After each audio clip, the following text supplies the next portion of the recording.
जय श्री कृष्णा। आज हम समझेंगे श्रीमद् भगवद गीता के तीसरे अध्याय का 12वां श्लोक। इस श्लोक में भगवान श्री कृष्ण अर्जुन से कहते हैं, इष्टान भोगान ही वो देवा दास्यन्ते यज्ञ भाविताः तैर्दत्तान प्रदायेभ्यो यो भुंगते स्तेन एव सह। ये था तीसरे अध्याय का 12वां श्लोक। चलो सबसे पहले हम एक एक शब्द का मतलब समझते हैं। यहाँ पर सबसे पहला शब्द है इष्टान भोगान ही। इसमें है 3 शब्द, इष्टान, भोगान और ही। इष्टान का मतलब होता है इच्छित, भोगान मतलब भोग और ही मतलब निश्चय ही। फिर है वो देवा दास्यन्ते, वह का मतलब है तुम लोगों को। देवा मतलब देवता और दास्यन्ते मतलब देते रहेंगे। और यज्ञ भाविता का मतलब होता है यज्ञ के द्वारा प्रभावित। तो यहाँ पर पहली लाइन का मतलब हो गया कि यज्ञ के द्वारा प्रभावित हुए देवता तुम लोगों को निश्चय ही इच्छित भोग देते रहेंगे। अब हम चलते हैं दूसरे वाक्य पर और यहाँ पर सबसे पहला शब्द है तैर दत्तान प्रदायेभ्यो। इसमें 4 शब्द है, तैः, दत्तान, अप्रदाय और एभ्यः। तैः मतलब उनके द्वारा, यानी कि उन देवताओं के द्वारा।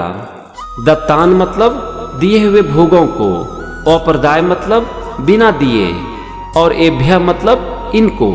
फिर है यो भुंगते, यह मतलब जो, यानी कि जो पुरुष, और भुंगते मतलब भोगता है। फिर है स्तेन एव सह।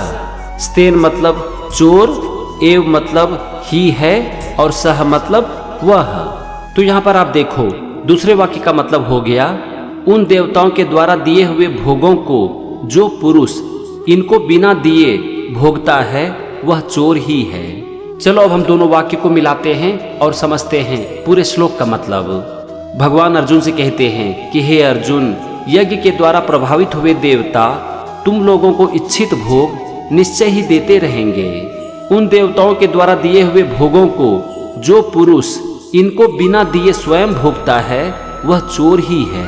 चलो इसे मैं आपको थोड़ा आसान भाषा में समझाता हूँ। यहाँ पर यज्ञ का मतलब है त्याग, अच्छे कर्म। यहाँ पर भगवान अर्जुन से कहते हैं कि हे अर्जुन, अगर तुम कोई अच्छे कर्म करते हो, त्याग की भावना से कर्म करते हो, तो भगवान उसका फल तुम्हें निश्चय ही देते रहेंगे।